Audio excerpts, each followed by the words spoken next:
Hello everyone, welcome back to GraveTales. I know many of you enjoy listening to these videos as you fall asleep. I want you to leave a comment on where in the world you're tuning in from, and if you're enjoying the story, be sure to like and subscribe. Alright, now let's get into tonight's stories.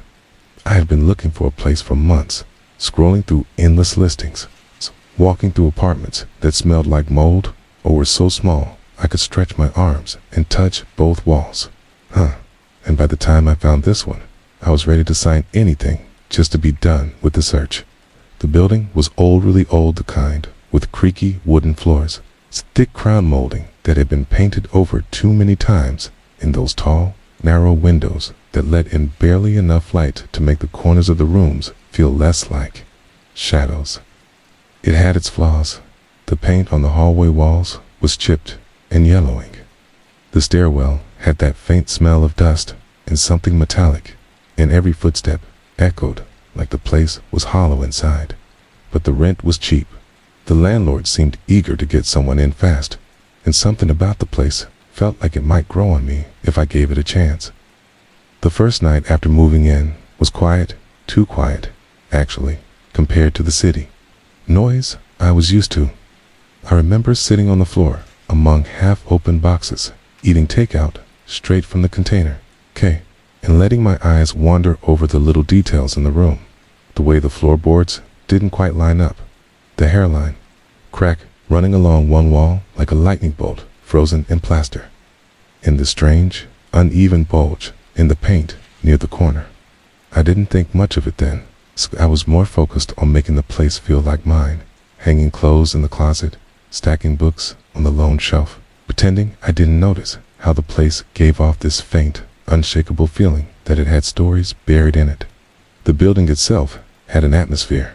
It's the kind that made you imagine all the people who'd lived here before, their lives lingering in the air in ways you couldn't see but somehow felt puting. And somewhere in the back of my mind, I couldn't help but remember Emily, my cousin, who had vanished in 2001 when I was just a kid. It was one of those tragedies that sticks to a family like glue, reshaping every gathering, every holiday. 'Cause there's always that one chair that's empty, that one name you don't say too often because of the way it changes the mood in the room. I hadn't thought about her in years, not deeply, not more than a passing memory here and there. But something about moving into this building made me think of her for no reason I could explain. I shrugged it off at the time, told myself it was just the stress of moving and the weight of old memories bubbling up. But looking back now, I think maybe something in the walls already knew what I was going to find. The second day after moving in, I was still surrounded by the mess of half-unpacked boxes. It's the kind of disorganized chaos that makes you feel like you're living in a storage unit instead of a home. And I decided I couldn't stand looking at blank walls anymore. I wanted to get at least one thing up a shelf, a picture, anything to make it feel like my space. I picked the wall opposite my bed, figuring it would be nice to wake up and see something familiar there. Maybe a framed photo of my parents or the lake we used to visit in the summer. I grabbed my small toolkit and pressed my palm against the plaster, judging where the studs might be. That's when I noticed the sound, a different sound than the rest of the wall. I had been knocking lightly to test for solid spots, a dull thud each time. But here, right near that strange bulge in the paint I'd noticed the first night, the sound changed.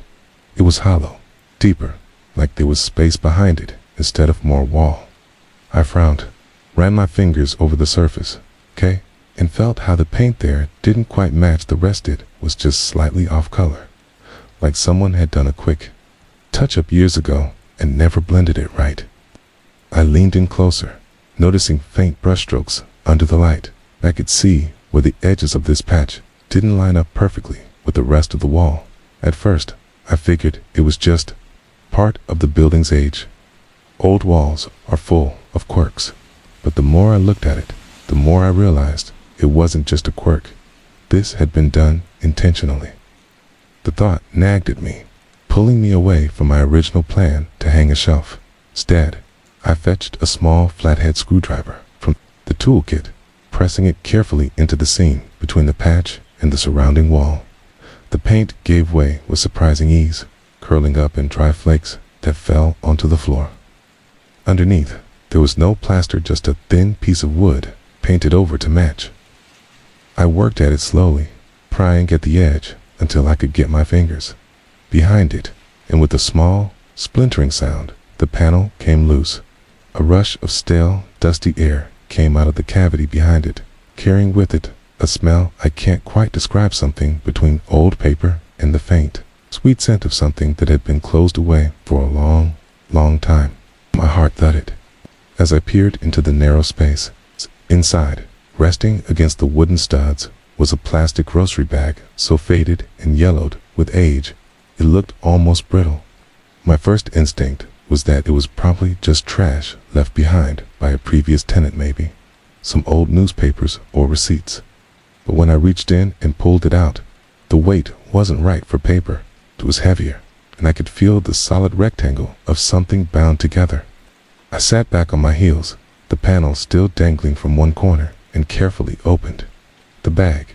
Inside was a spiral-bound notebook with a soft, worn cover that had once been bright pink, but had since faded to a dull, dusty rose. There were stickers on it, peeling, faded ones of little stars and flowers, the kind you'd see on a kid's school supplies. Some had lost their shine entirely, curling up at the edges. My stomach sank, crossed the front, and rounded, slightly slanted handwriting was a name I knew immediately. Emily. My chest tightened, and for a moment I just stared at it, my mind blank. I hadn't seen her handwriting in over 20 years, not since she'd written me little notes when I was a kid, telling me about her day or drawing silly cartoons at the bottom. I recognized it instantly, in that strange, jarring way your brain holds on to certain things forever. My hands felt cold as I turned it over in my lap. I told myself it could be coincidence. Emily wasn't the rarest name, but deep down, I already knew this wasn't some random Emily. This was hers. My cousin Emily, the one who vanished in 2001 when I was barely old enough to understand what was happening. The one whose face had been on flyers in the local paper, on the evening news, for a few short weeks before the story just faded away. I remember the way the adults in my family stopped talking about her directly, like her name was a ghost they didn't want to summon. I remember my mom crying in the kitchen when she thought I was asleep. I remember my Aunt Emily's mom staring blankly at the television as if it would somehow give her answers. And now, here I was, sitting on the dusty floor of my new apartment, holding something she had once held, something she had written in her own hand, hidden away inside a wall that had been sealed for who knows how many years. I didn't open it right away. Part of me was scared too. My mind ran in circles, wondering how it had ended up here, in this apartment of all places. Had Emily been here? Had she lived here? The thought made the hairs on the back of my neck stand up. I looked into the wall cavity again, my flashlight, casting a narrow beam inside. But there was nothing else, just dust and cobwebs clinging to the wooden frame. No other belongings, no photographs, no clues, just the diary. I set it on the floor beside me and stared at it for what felt like a long time. The quiet of the apartment suddenly heavier, almost pressing in on me. Outside, a car passed by, headlights sweeping across the room for a brief second before leaving me in shadow again. I told myself I needed to be careful, that I should maybe call someone before opening it, my mom, or even the police. But another part of me, the bigger part, didn't want to let anyone else see it before I did. This was mine now, I find. My connection to Emily after decades of silence. My hands trembled slightly as I reached for it again, running my fingers over the cover, tracing the faded outlines of the stickers she'd chosen. The metal coil of the binding was slightly rusted in spots, the pages inside yellowing at the edges. Kaya imagined her writing in it late at night, maybe in her bedroom, maybe somewhere else, not knowing it would be one of the last traces she'd leave behind. I turned it over again, feeling the weight of it in my palms, and took a deep breath. Then, slowly, I slid my fingers under the cover and opened it to the very first page. The first thing that struck me when I opened the cover was the smell, not the musty, moldy smell you'd expect from something that had been walled up for over 20 years, but a faint, almost sweet scent of old paper and ink, like when you walk into a used bookstore and every shelf holds decades of other people's words. The first page wasn't dramatic, not like the opening of a crime novel or some confession written in desperation. It was plain, simple, the way a 14-year-old might start any diary. In big, loopy handwriting, it said, "This is my new diary. If you're reading it, you better not be my mom." That made me laugh, even though my throat felt tight. There was a little doodle of a cat in the corner, drawn with a black gel pen that had faded to a dark gray. The entry was dated June 4th, 2001, 3 months before Emily disappeared. She wrote about summer starting, about wanting to go swimming, more about the boy down the street who had just gotten a skateboard and wouldn't stop riding it up and down their block. She mentioned our family's annual barbecue, how she was going to make a chocolate cake from scratch, and how she hoped it wouldn't turn out gross. I could almost hear her voice as I read, that quick, excitable tone she had when she talked about things she liked. For a while, it was all normal. The next few entries covered the usual teenage stuff. Sleepovers, songs she liked on the radio, how she wanted to get her ears pierced again, even though her mom said no. I let myself relax a little, telling myself maybe this wasn't going to be what I feared. Maybe it was just a regular diary that happened to end up here for some strange reason. But then I turned to an entry from June 19th. Tone shifted in a way I felt before I even finished the first sentence. "Saw him again today," she wrote, and underneath, "the man in the hall." At first, I thought maybe she meant some guy at school or a neighbor she saw around, but the way she described him didn't fit that. "He's not supposed to be here, I think," she'd written. "K, but he's always here. K, he walks like he's counting his steps, real slow, and sometimes I can hear him breathing before I see him." I read that line 3 times, trying to picture it. A man walking slowly down a hallway, counting under his breath. She went on to say she'd told her mom once, but her mom said she was imagining things. "I don't think I am," Emily wrote. "He knows my name." That stopped me cold. My fingers tightened on the page, the rustle of paper, loud in the stillness of the apartment. The following entries circled back to normal life again. Baking the cake, which she said turned out to dry, but still okay. Hanging out with friends, going to the movies, but every few pages there'd be another mention of him. She didn't call him by his real name, if she even knew it. Always the man in the hall. At times she'd write things like, "Saw him again, near the back stairs," or "He smiled at me today, and it made my stomach hurt." The more I read, the more uneasy I became. I glanced toward my own hallway, the shadows pooling in the corners. Scott couldn't shake the idea that she might have been writing about this very building. I tried to tell myself I was jumping to conclusions, but the details were too specific. One entry in early July mentioned the red carpet with the weird stains. My building's hallway carpet was exactly that. Worn thin in the middle, and blotched in places with dark marks that no amount of cleaning had ever completely removed. I felt like I'd just stepped onto a thin patch of ice and could hear it cracking beneath me.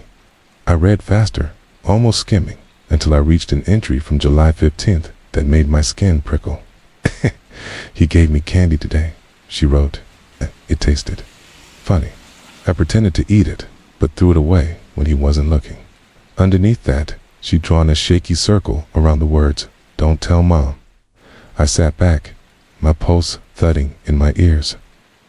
The air in the apartment felt heavier now, like the walls themselves were leaning in to listen.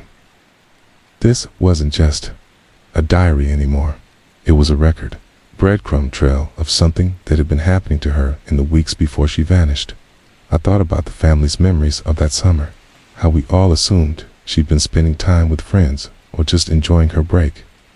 Nobody ever mentioned a man in the hallway. Nobody ever said she'd been in a building with red carpet and stained walls. And now, here I was, sitting in one that matched her descriptions almost perfectly. I closed the diary for a moment and rubbed my hands over my face, trying to calm the rush of thoughts. My instinct was to call my mom right then, tell her what I'd found, but I didn't. Not yet. I wanted to know more before I dragged the whole family back into something they'd been trying to heal from for decades.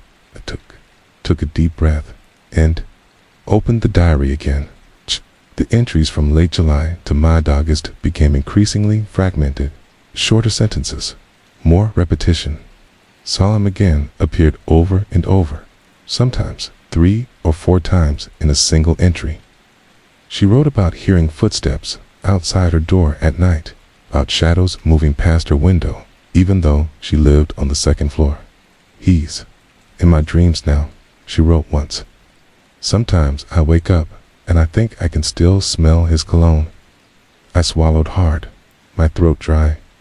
The more I read, the more I realized she'd been afraid, even if she hadn't written the word scared outright.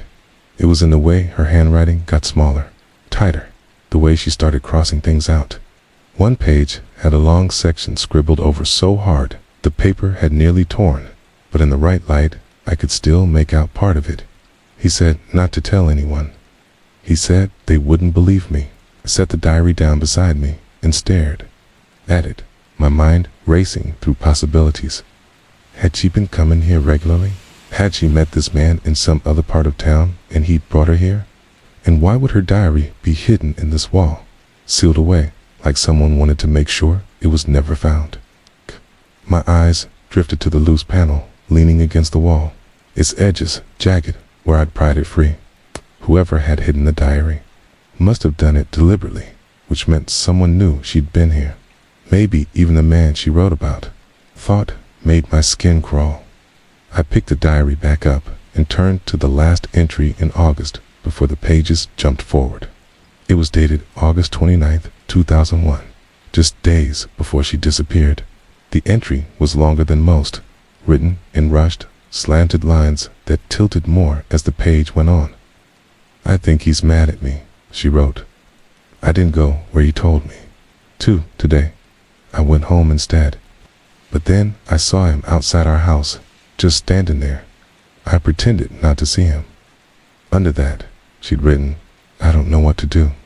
I stared at those words for a long time, the room silent except for the faint hum of the refrigerator in the kitchen. My hands felt cold again, and I realized I was holding my breath.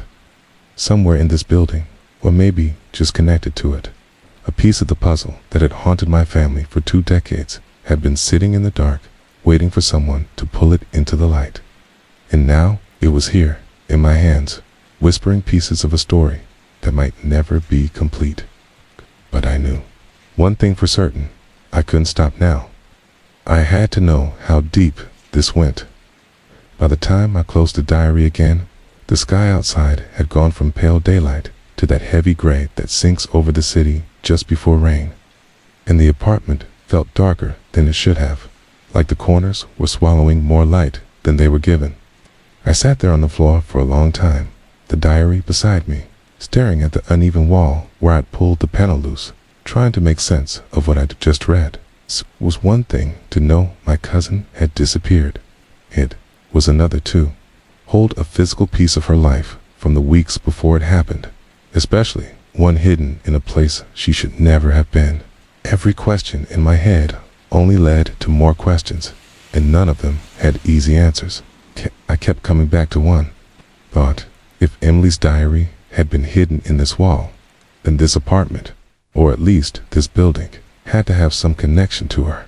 And the fastest way to start digging into that connection was to talk to someone who might know the building's history. The landlord wasn't exactly the friendliest guy when I first signed the lease. Wiry, middle-aged, with hair slicked back so tightly it looked painful, and a habit of chewing the inside of his cheek while you were talking to him. But he seemed like the kind of person who knew everything about the place he was renting, even if he didn't volunteer the information. I decided I'd catch him when he came by for the rent drop-off, but my impatience got the better of me. I slipped on my jacket, tucked the diary into my backpack, just in case, and went down to the main office on the first floor. The office was more like a converted storage room with peeling linoleum tiles and a desk that had probably been old in the 80s. The blinds on the single window were half broken, letting in thin slashes of dull light. He was there, hunched over a stack of envelopes, reading each one before tossing it into a wire basket. He looked up when I stepped in, his eyes flicking to the backpack over my shoulder, like he was calculating whether I was about to hand him a complaint or a bill. "Yeah," said, his tone neutral but guarded. I started with something casual, asking how long he'd been managing the building. "Oh, years," he said, waving a hand vaguely. 15, maybe more." "Why?" I told him I was just curious that the place had a certain character to it, and I wondered about its past. He smirked at that, like he'd heard the word character used as a polite stand-in for falling apart more than once. "It's an old building," he said. "Been apartments, been a boarding house, even had a few years where it was basically a flop house before it got cleaned up. You see all kinds in a place like this." I asked if he knew who lived in my unit before me. He chewed the inside of his cheek, eyes narrowing slightly. "That one's had a lot of turnover," he said. "Couple students, a guy who worked nights at the factory, a woman who moved out after a few months without saying why. You know how it is." He said it in that casual, dismissive way that was meant to shut down further questions, but I wasn't ready to let it drop. I asked if he knew anything about tenants from around 2001 that made him pause. He leaned back in his chair, arms crossed, looking at me like he was weighing whether it was worth humoring me. "That's going back a ways," he said slowly. "I wasn't here then, but I heard some stories from the old super. Place had a few long-term residents who were eccentric, kept to themselves. One guy in particular trailed off, his gaze shifting to the side for just a second before coming back to me. Well, I don't know if it's relevant." "Why are you asking?" My mouth went dry. I didn't want to tell him about the diary yet, not until I knew how much I could trust him, so I just said I was interested in the history for personal reasons. He stared at me for a moment, then shrugged. "Name was Bell," he said finally. "Robert Bell, lived on the 3rd floor for years. Quiet type, never caused trouble that I heard about, but one day he just packed up and left. Middle of the night, I'm told. Didn't even collect his security deposit. That was, late 2001. The year hit me like a small, cold wave. I nodded like I was filing it away for no particular reason, but inside my mind was racing. Emily's diary had mentioned Mr. Bell more than once, not as a full name, but enough that now the pieces were starting to click in ways I didn't want them to. I asked if Bell had left a forwarding address or if anyone knew why he moved. The landlord shook his head. "Nope, people like that, they come and go. Best not to get too nosy. You start digging into old tenants, you usually find something you wish you hadn't." The way he said it wasn't a threat, not exactly, but it carried a weight that made me think he'd learned that lesson the hard way. I thanked him for his time, trying to keep my voice even, and walked back upstairs, my mind buzzing. The hallway to my apartment seemed longer than usual, the faded red carpet stretching out ahead of me like a path I couldn't step off. I unlocked my door and went inside, setting my backpack on the table. For a moment, I just stood there, staring at the spot on the wall where the panel had been. The hollow space, now an open mouth, waiting for me to ask the right questions. Robert Bell. Hey, name I didn't know I'd been looking for until it was handed to me. And now I couldn't stop turning it over in my head. The diary, the building's history, the fact that he'd left in late 2001. It all felt like threads from the same knot. And I knew if I kept pulling, something was going to come loose. I pulled the diary from my bag and opened it again, flipping through until I saw the first mention of him by name, or at least the first name. Mr. Bell talked to me again today, Emily had written. The key says he used to know someone in my family, but Mom never mentioned him. He asked me if I wanted to see his apartment. I said maybe, but I don't think I will. I read it twice, my stomach tightening. I remembered the way the landlord had said Bell kept to himself, and I wondered how much of that was true and how much was just what people told themselves when they didn't want to look too closely. I thought about going online, trying to find any trace of him, but I didn't even know if Robert Bell was his real name, or if it was. How many men with that name might be out there? Instead, I sat down at the small kitchen table with the diary in front of me, a cup of coffee cooling at my side, and started reading through the entries again, this time with a sharper focus on every detail about him. The way she described his voice low, like he's always whispering, even when he's not. The way he dressed, brown jacket, even when it's hot out. The way he seemed to know where she'd be without her telling him. All of it painted a picture I didn't want to see, but one I couldn't ignore. The apartment was quiet, except for the soft creak of the building settling and the occasional hiss from the radiator. But I found myself glancing toward the door, more often, half expecting to hear footsteps in the hall. When I finally closed the diary for the night, my coffee long gone cold. The name Robert Bell was still echoing in my head, like a bell itself, not ringing loudly, but vibrating quietly, somewhere just out of sight, promising that sooner or later I was going to find out more than I wanted to. I woke up the next morning with the diary still sitting on my nightstand, its worn leather cover looking almost too heavy with the weight of what I'd read so far. And for a moment, I considered locking it away again, pretending I had never found it. But the thought of my cousin Emily and the things she might have gone through wouldn't let me turn away. The words she had written were too raw, too urgent, and too close to home to ignore. So I sat down at the small table by the window with a cup of coffee that had gone lukewarm before I even took a sip, began reading where I had left off, flipping through pages filled with cramped handwriting that seemed to shake more and more the further I went, like her hands were trembling as she wrote, and the entries shifted from little details about her day, school, friends, the books she was reading, to mentions of a man she had seen more than once hanging around near the bus stop. A man she described in a way that made my skin crawl, even though she never gave him a name, only noting his long coat, the way he kept his head slightly tilted when he watched her, and the faint smell of gasoline that she claimed she could catch from several feet away. She wrote about telling her mom, my aunt, but being brushed off, told it was probably just someone waiting for a ride. And then she mentioned that she had started seeing the same man not just near the bus stop, but also outside the small grocery store down the street, and even once across from a school playground during recess.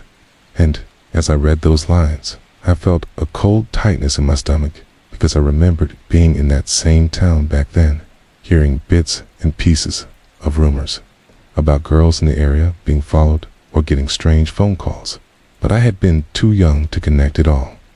Emily's words, though, made the timeline clearer, and it was obvious she had been afraid long before the night she disappeared. But here's where things took an even darker turn. About halfway through that section of the diary, she started writing about other girls in the area, ones she didn't personally know, but had heard about from friends or overheard adults discussing. Girls who had also vanished in ways that didn't make much sense, and each time she would jot down little similarities, the same vague descriptions of a man in a long coat, the same faint gasoline smell, the same strange, unmarked white van seen in the area days before the disappearance, and she even tried to sketch a picture of the van in the margin of one page. Though her drawing skills were shaky, and the image looked almost like a ghostly box on wheels, but it was enough to send a chill through me, because I remembered seeing vans like that in old, crying photos from the early 2000s. She kept mentioning a certain street, Carver Street, which I vaguely remembered as being near the edge of town, mostly warehouses and old, empty buildings, even back then, and she hinted that one of the missing girls might have been seen there before she was gone for good. But Emily never wrote that she went there herself, until one chilling entry, dated just a week before she vanished, where she admitted she had started walking past Carver Street on purpose, hoping to see something because she thought maybe she could figure out who the man was or where he went. Reading that made my hands go cold, because it was such a teenage thing to do, to think you could play detective, but in this case, it might have been the very thing that got her taken. By the time I reached the end of that section, my coffee was completely cold, my mouth dry, and I kept glancing toward my apartment door like I expected someone to knock, though I didn't even know who that someone would be. And then, because I couldn't stop myself, I opened my laptop and started searching online for any old news articles about missing girls in our hometown from around 1999 to 2002. And sure enough, there were at least 4 cases, all unsolved, all involving girls between the ages of 12 and 16, and all last seen in places that were within walking distance of Carver Street, though none of the articles ever mentioned a man in a coat or a van or a smell of gasoline, which made me wonder if those details had been ignored, forgotten, or never told to the police in the first place. I started making a list, lining up the dates of each disappearance, and Emily's name fell right into place as the last one before everything seemed to stop. Like whoever was responsible had either moved away, been arrested for something else, or just decided to lay low. And as I stared at that list, it struck me how easy it was for people to forget. How quickly old cases faded from public memory, especially when the victims were just girls without any real power or influence. But sitting there with Emily's diary in my hands, it didn't feel like something that had faded. It felt alive, unfinished, like the story hadn't really ended at all. And as much as I didn't want to admit it, I started to think that maybe whoever had taken Emily was still out there, and maybe they had never truly stopped. I couldn't sleep after finding those 3 missing pages stuffed deep inside the diary, as if they'd been torn out on purpose and hidden to keep anyone from reading them, but then shoved back hastily, maybe in a moment of panic. And it was the first time since moving into this apartment that the air felt heavier, thicker, like it was pressing down on me and making my lungs work harder just to breathe. I sat there at the kitchen table under the dim yellow light, holding those pages in my shaking hands and staring at the uneven handwriting that I'd memorized after reading through the diary so many times. My cousin's handwriting that leaned slightly to the right and had these little loops in her Y's and G's. And at first, the words seemed random, a bunch of scribbles and half sentences. But as I started from the top, my skin prickled. She had written about a man she called him, never using a name, just that single word with a capital H, over and over again. Like she didn't want to give him an identity, or maybe she was scared the name would give him power. She described how he would sometimes knock on her bedroom window late at night, and how at first she thought it was a friend playing a prank, till one night she saw his face pressed against the glass, pale, eyes wide, mouth not smiling, but stretched in a way that wasn't natural, and she said she couldn't scream. Her body froze completely, and after that night she kept the blinds shut, but could still hear the tapping on the glass. It's faint but steady, like a clock ticking down. The last page talked about a place she called the Hollow. It's a spot, she said, she found in the woods, where the air was always colder, and where the sound of cars from the road just stopped completely, even though the highway was close. She wrote that he had told her they were going there soon, that she had no choice, and that she hoped if someone found her diary, they would know to look in the hollow. Reading that line made my stomach twist because I knew those woods she was talking about. I had been in them as a kid, but I didn't remember any place where the sound just stopped like that. I sat there in the kitchen long after midnight, staring at the last sentence on that page. If I don't come back, it's because he finally took me to the hollow, and I realized I was holding my breath. Eventually, I stood up and walked to the living room, looking around like maybe I'd find more hidden things in the walls, because if those pages were there, what else could be in this apartment? I knocked on different sections of the walls, listening for hollow spots, and sure enough, behind the bookcase, there was a section of plaster that didn't sound the same. So I moved the shelves aside, and my hands were sweating so bad I could barely grip the hammer, and I started breaking through the wall slowly, trying not to think about what might be inside. And when I peeled back a section big enough to see through, I froze. There was a small wooden box wedged between the studs, covered in dust and cobwebs. I reached in and pulled it out, my heart pounding so hard it felt like it was in my throat.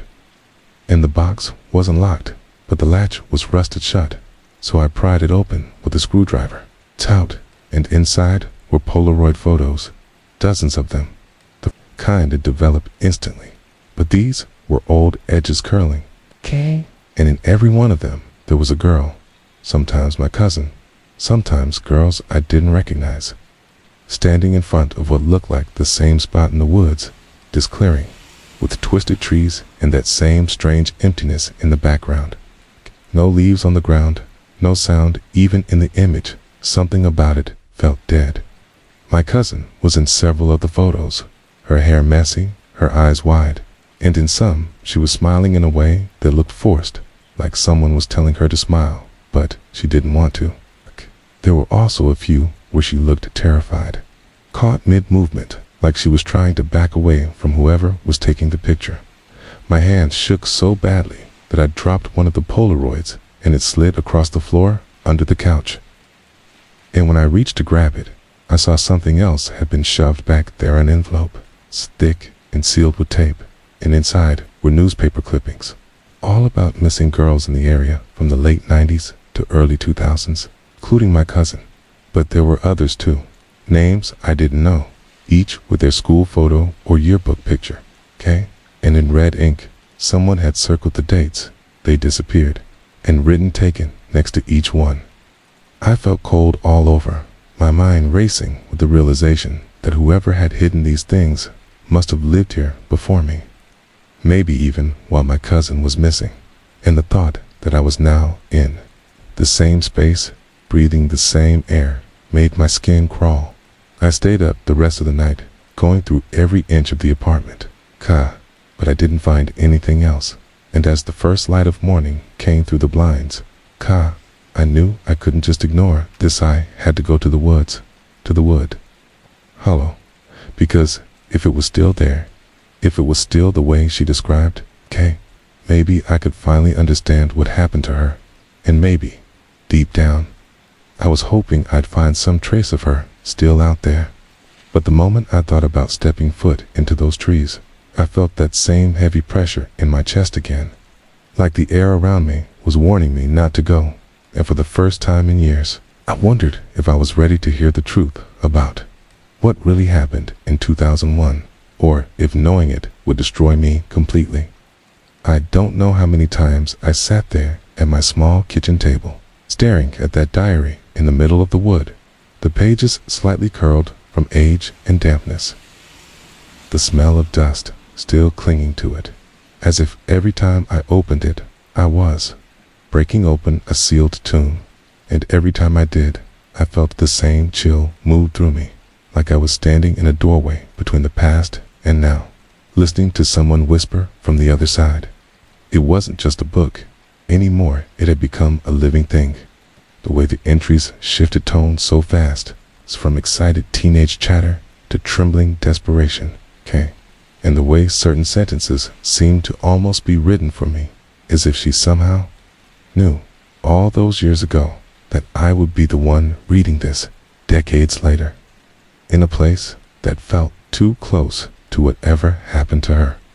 By now, I had learned not to read it at night, because the more I did, the more my brain kept replaying those words in the dark, whispering them back to me when I was trying to sleep. But I also couldn't stop, because each new page felt like it was peeling back another layer of a mystery that had never been solved. One my family had quietly buried under years of silence and grief, pretending time had somehow made it better. That night, the rain had started again, tapping against the windows like fingers, and the whole apartment seemed to breathe in the damp air, the walls creaking softly like old bones settling. And I sat there with the diary opened to a page dated August 3rd, 2001, where my cousin Emily's handwriting was messier than usual, as if she'd been writing quickly, maybe even looking over her shoulder while doing it. The kind of rushed scrawl that told you she was scared, but trying not to admit it outright. And she kept mentioning the man downstairs again, saying she'd seen him standing at the bottom of the stairwell again, not moving, just staring up, and how she'd avoided walking past him by going around the long way. But she could still feel him watching from the shadows, even when she couldn't see him. The detail that froze me was her saying she heard him humming a tune, over and over, the same short melody, like a child's lullaby. She didn't know the song, but she wrote that it felt wrong somehow, like a song that didn't belong to the living. And I felt my stomach tighten, because the hallway outside my apartment had been strangely quiet lately, except for last week when I'd heard humming in the stairwell at around 2 a.m. Low, slow tune that faded when I stepped out of my bedroom to listen harder. I told myself it was nothing, maybe another tenant getting home late, But now, seeing it in her handwriting, I felt like I'd just stepped into her exact moment, Like the air in the room had matched hers across time, and I couldn't shake the feeling that somehow the walls remembered it too. After that entry, the next page jumped ahead 3 days. Her tone was completely different. No more joking. No casual notes about what she'd eaten for lunch or what song she liked on the radio.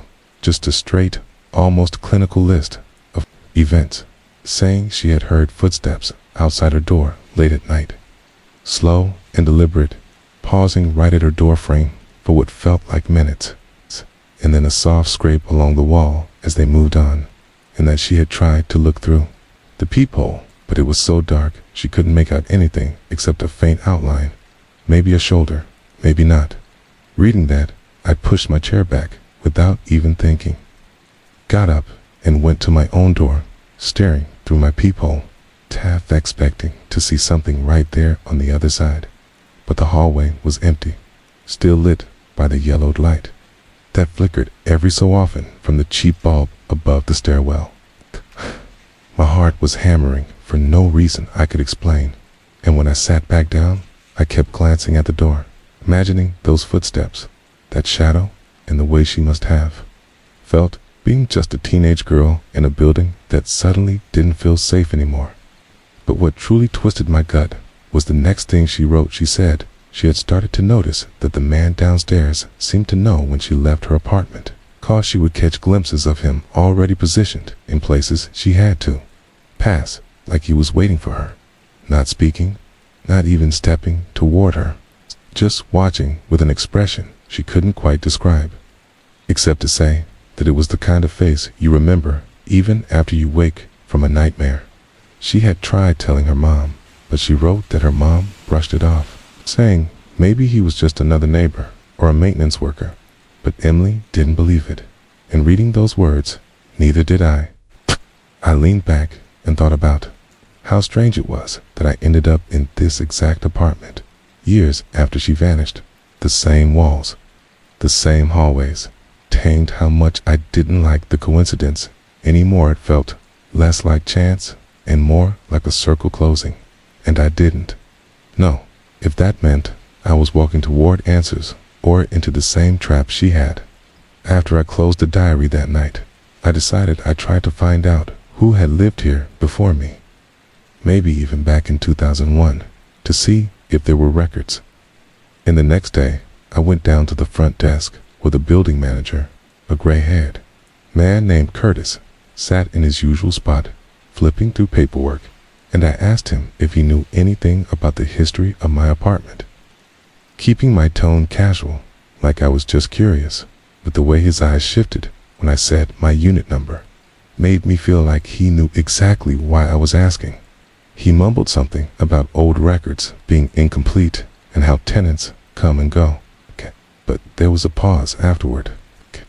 One of those loaded silences where you can tell someone's deciding whether to tell you the truth. And finally, he just said, "Sometimes it's better not to dig too much," in that tired, almost warning voice. And I thanked him, but left feeling more certain that there was something here, something people in this building had agreed, without saying it, to leave alone. That night, as I was trying to sleep, I heard that humming again, faint, coming from somewhere below me, and I froze in bed, every nerve telling me to stay still, because, deep down, I was starting to believe the man Emily wrote about had never really gone away. I didn't go back to the apartment for 3 days after that last night, because every time I even thought about unlocking that door, my chest felt tight and my stomach rolled like I was about to throw up. But when I finally worked up the courage to go, I noticed something right away. The hallway was too quiet. Not the usual muffled TV noise or footsteps from my neighbors. It's just this strange, heavy silence. And as soon as I stepped inside, the air felt stale, like the windows had been shut for weeks, even though I'd left one cracked open. And it hit me that someone might have been here while I was gone. So I checked the lock, but nothing looked forced. Still, I couldn't shake the crawling feeling at the back of my neck. So I started going room by room, glancing into corners, under the bed, behind the couch, telling myself it was all just paranoia. Yet I found myself avoiding looking at the section of wall where I'd first found the diary, like it was a wound in the apartment I didn't want to reopen. But then I noticed something that made me freeze. The edge of the wallpaper there, the one I'd smoothed back into place weeks ago, was curling again, just barely, like someone had peeled it back recently. And my mind immediately jumped to the idea that whoever had hidden the diary before had come back for something else, or maybe to check if I'd found more than I was supposed to. So even though my hands were shaking, I peeled it back again, pressing my ear against the wall as if I'd hear something.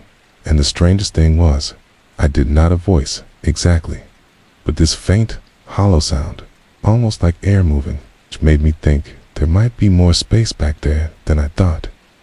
So I grabbed the same screwdriver I'd used before and started working at the drywall.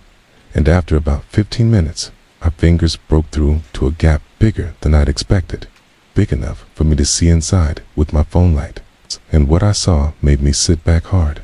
Not another diary, but a bundle of objects wrapped in what looked like an old pillowcase, tied with a shoelace that was so stiff with age it felt like wire, and the pillowcase was stained in places. Not all dark enough to be obvious blood, but some of them had that deep brown rust color you only see when it's been there for years. And my brain kept telling me to just stop and call someone, but my curiosity was louder, so I untied it. And inside was a collection of things that didn't belong to the same person. A small silver bracelet with a heart charm, a set of Polaroids, curled at the edges, showing what I thought at first were random places, like a gas station, a bus stop, the outside of a school. But the longer I looked, the more I realized all the locations were in the same part of town where my cousin had vanished in 2001. And then there was a folded note, written in a cramped hand I didn't recognize, that said only, "She trusted me until the end." And I swear my hands went cold as ice holding that, 'cause the words didn't read like something from a stranger. They read like a confession, and not just to one killing, but maybe 2 more. And I felt this wave of anger mixed with fear, because if this person had been inside my apartment before, they might be watching me now. So I shoved everything back into the pillowcase and stuffed it into my backpack, locking up the apartment before heading straight for my car. But instead of going to the police like I knew I should have, I found myself driving to the last address my aunt had lived at before she moved out of state, thinking maybe she'd recognize the bracelet or the handwriting. And the whole drive there I kept glancing in my rearview because I couldn't shake the feeling I was being followed, especially when I noticed the same black sedan behind me for 6 straight turns. But when I pulled into a crowded grocery store lot to check, it was gone. And maybe that should have reassured me, but it didn't. If anything, it made me feel like whoever it was wanted me to know they could follow me and vanish at will. So by the time I finally reached my aunt's place, I was jumpy enough that she noticed right away. And when I showed her the bracelet, she went pale and said she'd bought something almost identical for my cousin's birthday the year she disappeared, except hers had a little dent in the charm from when she'd dropped it on the driveway. And when she looked closer at this one, she said, "Oh my God, this is it," pointing at a tiny dent I hadn't even noticed. And I could tell she was about to cry. But then she pulled herself together and asked where I'd found it. And for a moment, I debated lying because I didn't want her going to the apartment and putting herself in danger. But I told her anyway. And as soon as I mentioned the wall and the diary, she sat down like her knees had given out, telling me that when the police investigated back in 2001, Tay never searched that building, even though my cousin had been seen just 2 blocks away the day she vanished. Nay, and that detail alone made me want to scream at whatever detective had botched the case, because it meant whoever did this might have been living in or visiting that apartment for decades, using it like a storage locker for their trophies. And I realized then that I wasn't just holding pieces of my cousin's last days. I might be holding the key to a string of disappearances no one had connected. So I promised my aunt I'd go to the police. But when I left her place, I drove home instead, because something in me needed to see if there was more. Like, I couldn't rest until I'd emptied that whole wall. So I pulled back the rest of the wallpaper, hammering through the drywall until I'd exposed the studs. And that's when I found a second cavity, this one smaller, containing a single VHS tape with no label, just a piece of masking tape across it with the date, the 12th of May, '01, written in blue pen. It was less than a week after my cousin vanished, and holding that tape, my heart was pounding so hard I could feel it in my throat, because I knew there was no way it contained anything good. And for a minute, I just sat there, staring at it, wondering if I was ready to see what was on it. But in the end, I slid it into my backpack with the pillowcase, telling myself that if the police saw it first, I might never know the truth. And I needed to know, even if it meant nightmares. So I drove across town to my friend Mark's place, because he's one of the only people I know who still owns a VCR. And when I showed him the tape and told him what I thought it might be, he asked me twice if I was sure I wanted to watch it, warning me that whatever was on there, I couldn't unsee. But I told him to just hit play, and the screen went blue for a second before a static-filled image came into focus, showing what looked like the inside of a car at night, with streetlights passing overhead, and then the camera tilted toward the passenger seat, where a girl sat, my cousin, wearing the same hoodie she'd had on in the last photo the family ever took of her, and she was smiling faintly, talking to someone off camera in a way that seemed relaxed at first. But the longer I watched, the more it seemed like she was trying to keep that smile in place, like she didn't want to let on that she was scared. And then the person holding the camera said something I couldn't quite make out as she looked away, her hands fidgeting in her lap.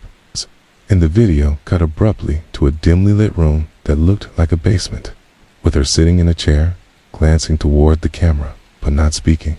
And my stomach twisted, because I could see in her eyes that she knew she wasn't going home. And then the screen went to static again, and that was it. But I couldn't breathe, because whoever filmed that had been calm enough to record it. Teefed, to keep the tape for over 20 years and to hide it in the same place they kept her bracelet. And suddenly, all my fear hardened into one thought. This person was still out there. Maybe still using that apartment. Maybe even watching it now. Okay? And if I didn't figure out who they were before they figured out what I'd found, I was next. I woke up the next morning feeling like I hadn't slept at all, my head pounding and my eyes gritty, as if my brain had been running a marathon through every possibility of what this diary meant and where it could lead. I kept telling myself I should just shove it back into the wall and pretend I'd never found it, that maybe it was a relic of some old tragedy, unrelated to me. But the more I repeated that, the more my mind betrayed me with flashes of my cousin Emily's face, the way she looked in the last photo we had of her before she vanished in 2001, her hair tucked behind her ears. That slightly shy smile and those eyes that always seemed to notice more than she let Anand. I knew I couldn't let it go. Not when I had the things she had written, not when her voice was here with me in her own words, and I owed her more than silence. I spent most of the morning at the kitchen table, the diary opened in front of me, flipping back and forth between entries, trying to piece together the order and the meaning. Because the dates weren't consistent, some entries had no date at all, just a place or a feeling scrawled in shaky handwriting. And others jumped between months, as if she'd picked the book up after long stretches of not writing.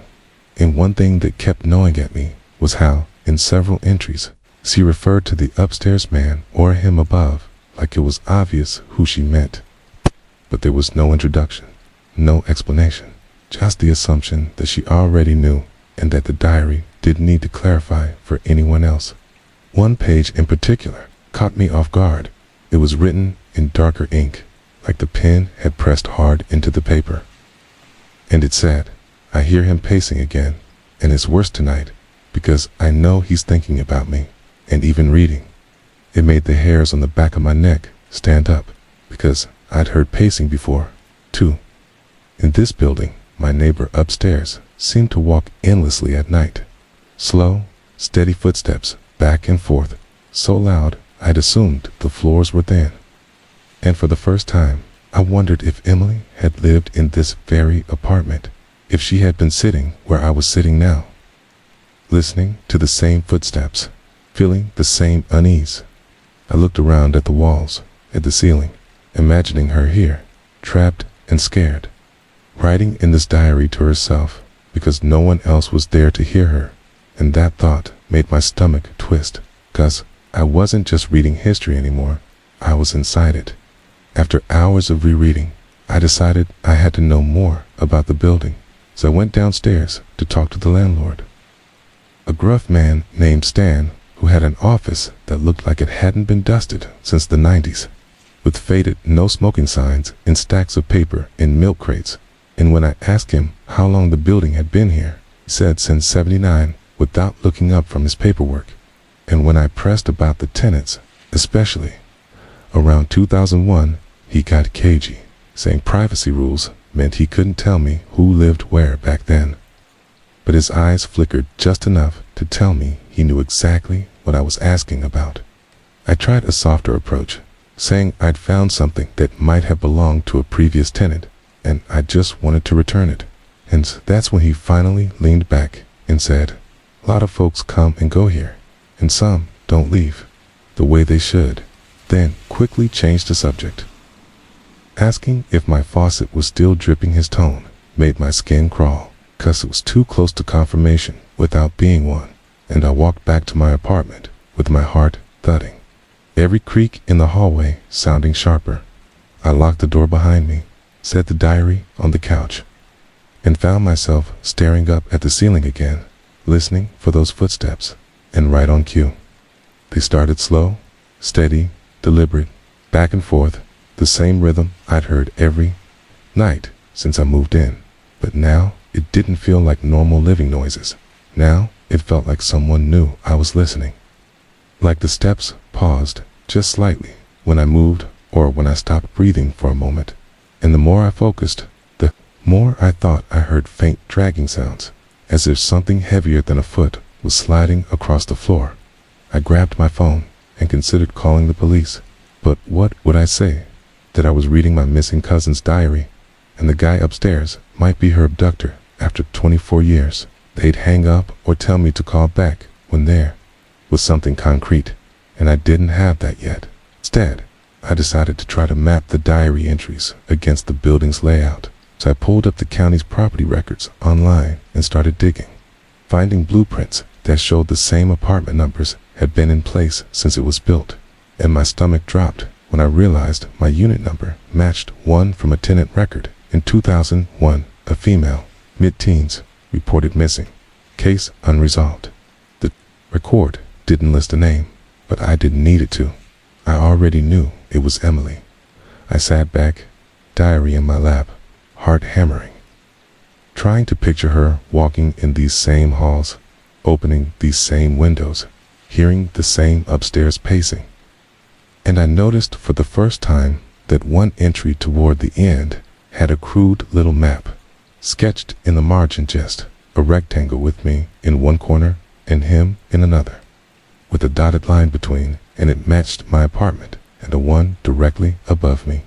The thought that he might still live there right now sent a fresh wave of cold through me, and before I could talk myself out of it, I climbed the stairs and stood outside his door, just listening.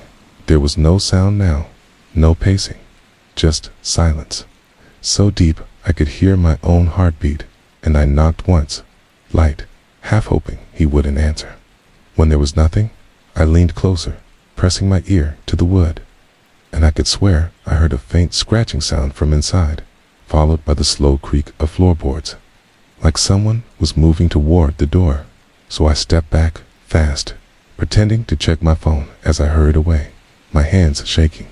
Back in my apartment, I closed the blinds, turned off the lights, and sat in the dark with the diary, reading one last entry before bed. It was short. It's just a single sentence. If I'm gone tomorrow, it's because he finally came down the stairs. I barely slept that night, every creak and groan of the building sending me bolt upright, certain I'd hear footsteps coming down toward me. The days that followed were a blur of exhaustion and unease, each morning bringing with it a knot in my stomach that refused to loosen. No matter how much coffee I drank, or how far I tried to push the thoughts away, I found myself constantly glancing at the diary, running my fingers over the worn leather cover as if it held answers I hadn't yet dared to read. There was something about the way Emily's words seemed to echo in the quiet moments between, the noises of my apartment, the hum of the heater, the faint creaks from the old building settling, that made me feel like I was not alone. As though her spirit lingered in these walls, trapped in a story no one had ever wanted to finish. I started piecing together what I could from the diary and the fragments of memories my aunt shared in those rare moments when I could pry information from her, each new detail adding to a picture that was becoming darker and more complex than I ever imagined. According to her, Emily had always been cautious but curious, a girl who didn't like to cause trouble, but who had sensed from early on that something was wrong in our small town. The kind of feeling that mothers sometimes dismiss as teenage drama, but that only grows heavier when it never goes away. I learned from her that on the day Emily disappeared, she had been last seen walking toward the edge of town near the old warehouse district, a place long abandoned but known among locals for strange comings and goings, a place where the streetlights flickered and police rarely patrolled. It was also the area where my cousin had described the hollow in her diary, a cold, silent patch of woods that seemed to swallow up sound and light, a place where no one wanted to linger after dusk. Piecing together Emily's diary entries with what my aunt remembered, I realized that Emily had been trying to uncover the truth herself, keeping tabs on the mysterious man she called him and tracking his movements in a way that felt almost like a game of cat and mouse, but one where the stakes kept rising with every passing day. The police had never found a solid lead. Then local rumors whispered about a stranger who'd come into town around that time, someone who disappeared just as quickly after a string of disappearances, but no evidence ever tied the cases together. As I delved deeper, I began to notice something unsettling. The other girls who had vanished in that time frame shared similarities in their stories, had seen or heard of a man matching the description Emily wrote about, a man in a long coat who never spoke but watched, who left behind the faint smell of gasoline, and who was often seen near a white van with no markings. These details had been overlooked or dismissed by the authorities, lost in the noise of other crimes, or mistaken for coincidences. But to Emily and those who knew the truth, they were a pattern, a warning. I started to wonder if this him was more than just a shadow in the night, if he was the dark thread that tied all these disappearances together. Kita, who had preyed on the innocence of the town's girls and slipped away before anyone could catch him. My investigations took me beyond the diary and my aunt's stories to the local library and the internet, where I sifted through archived newspapers, forums, and unsolved case files. I found old news clippings about missing girls, some with grainy photographs, others with barely a mention, but none that fully connected to the man Emily had feared. The frustration of these dead ends weighed on me like a lead blanket, but I refused to give up. One night, driven by a restless urge I couldn't explain, I went back to the hollow. Following the vague directions Emily had left in her diary, the inked map guiding my steps through the darkened woods. The air was colder than I expected, and the silence was absolute, broken only by the crunch of dead leaves beneath my boots and the distant howl of a lone coyote. As I ventured deeper, the light from the street lamps faded behind me until I was swallowed by darkness, and every shadow seemed to reach for me, whispering secrets just beyond hearing. I stood in the clearing Emily had described. It's a place where she feared she would be taken, and as I looked around, I felt a sudden chill brush across my neck, like a breath from something unseen. My heart pounded as I heard a twig snap behind me, and I spun around, flashlight trembling in my hand. But there was nothing there, only the trees swaying gently in the night wind. Despite the eerie stillness, I couldn't shake the feeling that I was being watched. And as I turned to leave, I spotted something half buried under a pile of leaves, a rusted, dented metal object that looked like a gas can. Kneeling down, I brushed away the dirt to reveal the faded logo of an old gasoline company. It's the same smell faintly lingering on the object as Emily had described in her diary. The realization sent a shock through me, and I wrapped the can in my jacket before retreating back through the woods, my mind racing with questions and fear. Back at the apartment, the can sat on my kitchen counter like a grim trophy, a tangible link to a nightmare I was only beginning to understand. Okay, but even as I held this piece of the puzzle, I knew it was just the surface. Okay, the deeper truths lay hidden in shadows, darker than any night in the hollow, waiting to be uncovered. I was caught between dread and determination, but the more I learned, the more I realized that finding Emily and the other girls was not just about solving a case. It was about confronting a darkness that had haunted my family, my town, and perhaps me for far longer than I wanted to admit. Every page of that diary, every whispered clue, every cold breath in the night was a call to uncover the truth before it was too late for Emily, for the other girls, and maybe even for myself. The following days slipped by in a haze of anxious searching and restless nights. Each morning I woke with a pounding heart, as if the weight of what I was uncovering pressed down on me heavier than the night before. Couldn't stop thinking about that gas can I'd found in the hollow. The same cold scent that Emily had described lingering faintly on its rusted surface. It was as if the past was bleeding into the present, tying me to a story more tightly with every passing moment.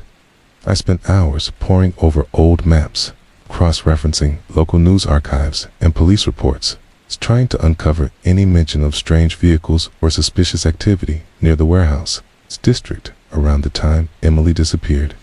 The frustrating part was how many of the reports were vague, incomplete, or outright ignored by the authorities. Back then, pages filled with rumors, guesses, and missed opportunities. I kept coming back to one detail: the white van. Descriptions matched that vehicle time and time again, often parked near where girls were last seen. But there was never a license plate or a solid lead. It was like chasing a ghost, and the feeling grew heavier as I realized just how many people might have seen this man in his van, but never said anything, whether out of fear or apathy. One evening, after long hours of research, I sat on my couch staring at a grid of photographs I had printed out images of missing girls, the gas can, locations in the town, and even a blurry photo of a white van pulled from an old news article. It felt overwhelming, like I was trying to piece together a puzzle with missing pieces, but I couldn't give up. I thought about Emily's last diary entry, where she mentioned that him had told her not to trust anyone, that no one was coming to save her, and the bitter despair in those words cut through me like a knife. I felt her fear as if it were my own, and I promised silently I would find out the truth, no matter what it took. I also reached out to the local historical society, hoping to dig deeper into the past of that warehouse district and the surrounding neighborhoods. There, an elderly woman named Mrs. Carter took an interest in my story, her eyes growing distant as she recalled stories she'd heard as a child about disappearances and strange men who came and went without anyone noticing. She told me about a man who had rented a unit in one of the old warehouses during the late 90s and early 2000s, a man who never showed his face fully to anyone and who was rumored to drive a white van. The details matched too closely to be coincidence. Mrs. Carter mentioned that he disappeared abruptly just before the warehouse was shut down, leaving behind a trail of unanswered questions and whispers. Her voice trembled as she spoke of how some people believed he'd moved on to another town, but others thought he had been caught and quietly moved out of sight, leaving the victims and their families without justice. That same afternoon, I visited the local police station, carrying with me the diary, the gas can, the Polaroids, and the VHS tape I had brought from the apartment wall. The officers I spoke with were polite, but distant. There was a coldness in their eyes that spoke of old cases left to gather dust, of files stacked high and cold leads that went nowhere. I explained what I had found, what I thought connected, the dots between the disappearances, and how I believed the killer had used that very apartment building as a base. They listened, took notes, and promised to look into it, but I couldn't help but feel the weight of indifference pressing down on me. It was as if decades of neglect and willful ignorance had buried these girls under a blanket of silence, and now I was the one trying to pull it back. Frustrated but undeterred, I continued digging on my own. Late one night, I played the VHS tape again, studying every frame for clues I might have missed. As I watched the grainy footage of Emily in the car, the flickering light played tricks on my mind. And I noticed something I hadn't before behind her, on the passenger side window. There was a faint outline of a sticker, almost invisible, but enough to catch the light in the shape of a logo.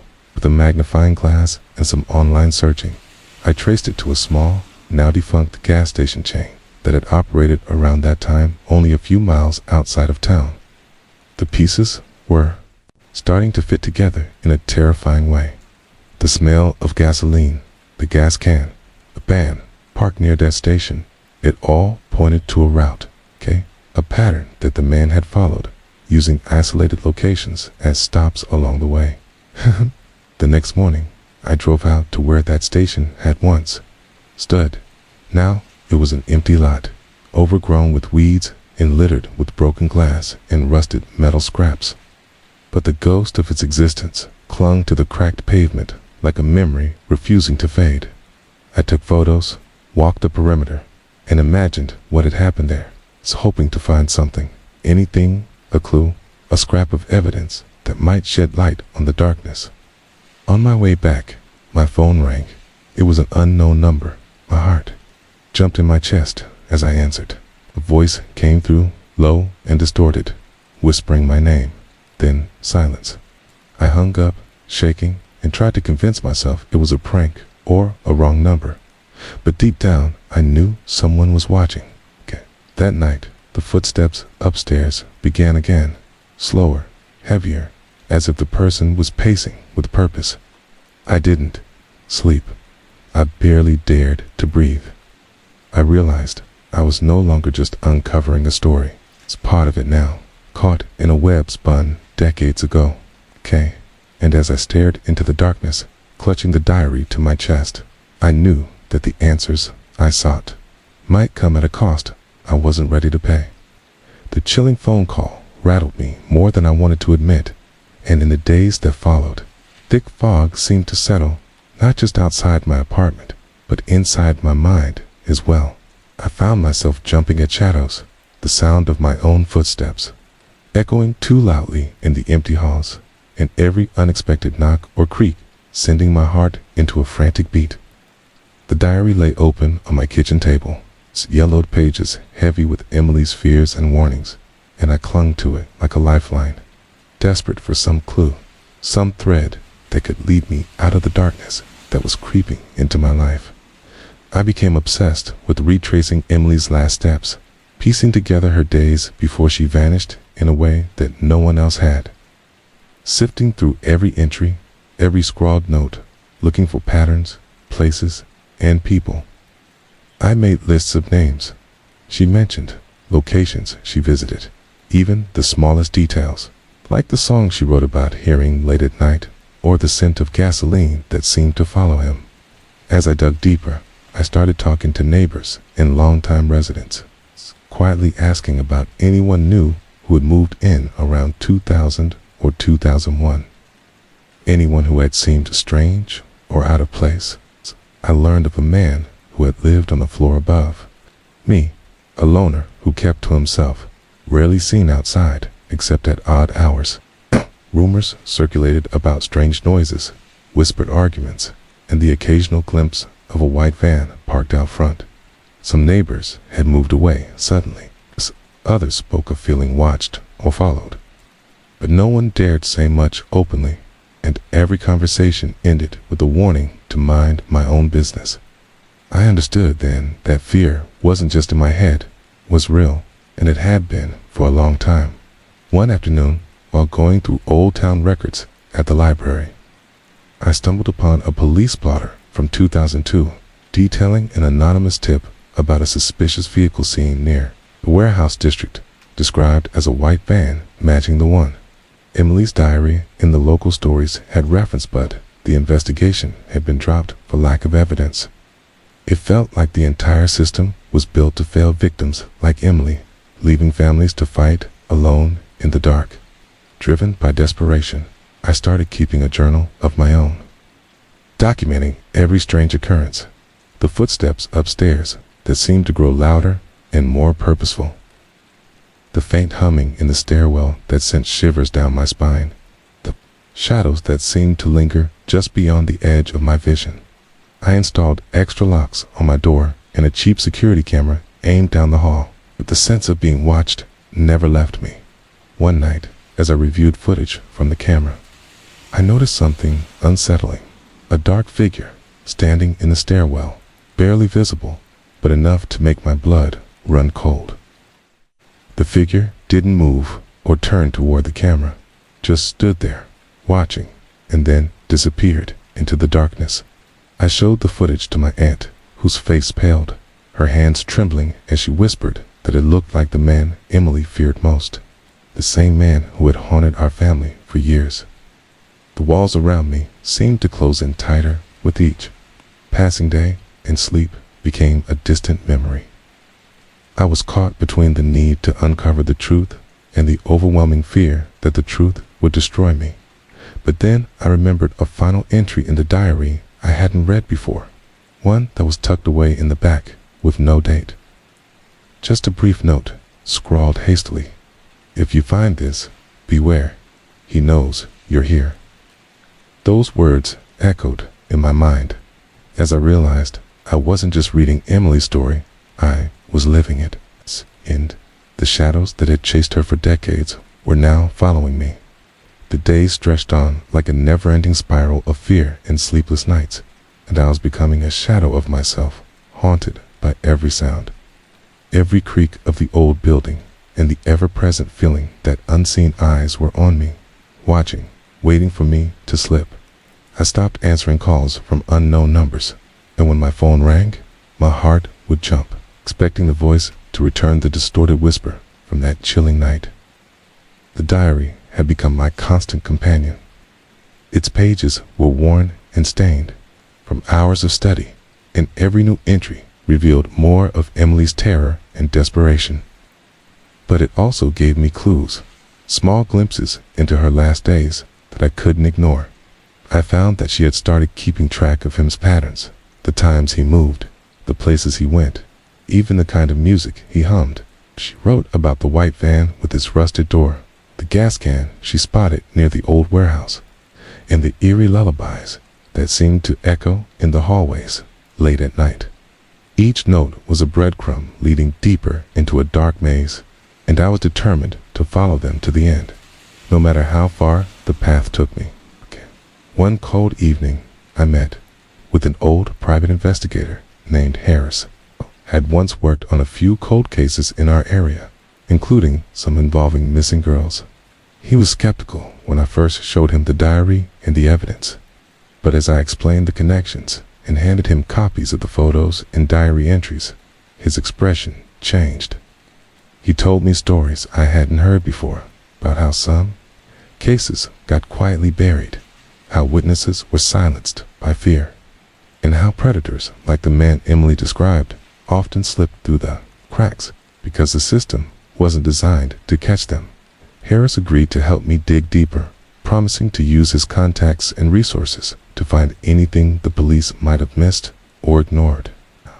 We spent weeks poring over files, interviewing anyone who might have seen or heard something, and cross-referencing information that slowly began to form a chilling pattern. It became clear that this man, this him, wasn't just a random predator, but someone with knowledge of the town, its streets, and its secrets. Kay used the abandoned warehouses as a base, the white van as his mobile trap in the old apartment, building my building as a safe place to hide trophies like Emily's diary and the VHS tape.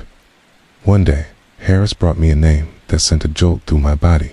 Richard Lawson, a man with a criminal record for assault who had lived in the apartment above mine during that time, but who disappeared without a trace just months after Emily vanished. No one had ever charged him because evidence was slim, and witnesses had been too scared to come forward. But Harris believed Lawson was the man behind all the disappearances. The thought that he might still be out there, watching from the shadows, sending those disturbing phone calls, made my blood run cold. As the investigation pressed on, the strange occurrences in my apartment escalated. I found signs that someone had been inside while I was out. Things moved slightly, new scratches on the floor near the walls, and once, a faint footprint in the dust that didn't match any of my shoes. The footsteps upstairs turned into heavy thuds, as if someone was pacing with growing impatience or anger, and the humming became louder, more persistent, almost as if taunting me. One night, the power went out suddenly, plunging my apartment into darkness, and through the blackness, I heard a voice low, whispering my name, barely audible, but unmistakable. I froze, my heart threatening to burst, and then silence fell again. I realized that I wasn't just chasing ghosts anymore. I had awakened something, and it was aware of me. In a desperate bid for answers, Harris and I arranged to meet with one of Lawson's former neighbors, an elderly woman named Mrs. Grayson, who had lived directly below his apartment. She was hesitant at first, but eventually shared that Lawson was a strange man who kept to himself. But she had once overheard him arguing with a young girl in the hallway, her voice pleading, his sharp and threatening. She said she'd reported it to the police, but nothing came of it. Mrs. Grayson described hearing strange noises late at night, whispers, sobbing, and sometimes silence so complete it felt unnatural. She feared for her own safety and had moved away as soon as she could. Her testimony added another piece to the puzzle, painting a portrait of a man who wielded control through fear and silence. Someone who had been hiding in plain sight, protected by the walls of the building and the complacency of those around him. Armed with this new information, Harris suggested we search the building thoroughly, hoping to find hidden spaces Lawson might have used to trap or terrorize his victims. With permission from the current landlord, we brought in tools and started tearing apart walls, floors, and ceilings, uncovering old crawl spaces and secret compartments that had been sealed for years. Among the dust and debris, we found more of Lawson's trophies, forgotten belongings of missing girls, faded photos, and letters written in trembling hands. It was overwhelming and heartbreaking, but it also felt like justice was finally beginning to take shape. As I sifted through the remnants of lives stolen too soon, I found a letter addressed to Emily, written in a shaky, desperate script, promising that she would be found and remembered. I clutched it tightly, tears streaming down my face, overwhelmed by the mix of sorrow and hope. But even as we uncovered the truth, the danger grew closer. The strange phone calls continued, sometimes accompanied by static-laced breathing, and one night I heard the unmistakable sound of someone trying to open my apartment door. I called Harris immediately, and together we decided it was time to involve the authorities fully. Handing over everything we had collected, the police reopened the cold case, and with the evidence and testimonies, a warrant was issued to search Lawson's last known whereabouts. Though he was long gone, they hoped to find clues to bring closure to the families and to stop any lingering threat. The weeks that followed were filled with tense anticipation as the investigation unfolded publicly. The community that had once been silent now demanded answers, and news outlets picked up the story of the missing girls and the man who had terrorized them. It felt like a small victory amid years of darkness. But I knew the journey wasn't over. I still held Emily's diary in my hands, testament to her courage and a reminder of the price paid by those who dared to fight back. I realized that by uncovering the truth, I had honored her memory, but I also understood that some wounds take a lifetime to heal. And as I lay awake at night, listening to the silence where footsteps once echoed, I promised myself that I would keep telling this story so that no one would ever forget, and so that the darkness that haunted my family might finally be chased away by the light. The days after the police reopened the case were surreal, like I had been dropped into someone else's nightmare while still clutching Emily's diary close to my chest. And every moment was charged with a mix of hope and dread that felt impossible to untangle. Suddenly, the small apartment where I'd first found the diary became a hub of whispered conversations, detective visits, and the quiet shuffle of evidence bags.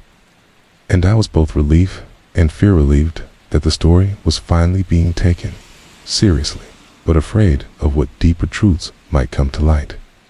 Harris stayed close, his steady presence a grounding force in the chaos, and together we pored over every detail, trying to anticipate what the police might find next. One morning, I got a call that felt like a punch to the gut. The forensic team had discovered a hidden basement beneath the building, sealed for decades, and inside were belongings of more missing girls, tattered clothing, school books, and chillingly, personal notes and photographs that hadn't been reported before. It was the kind of discovery that no one expected, a grim treasure trove of pain and secrets.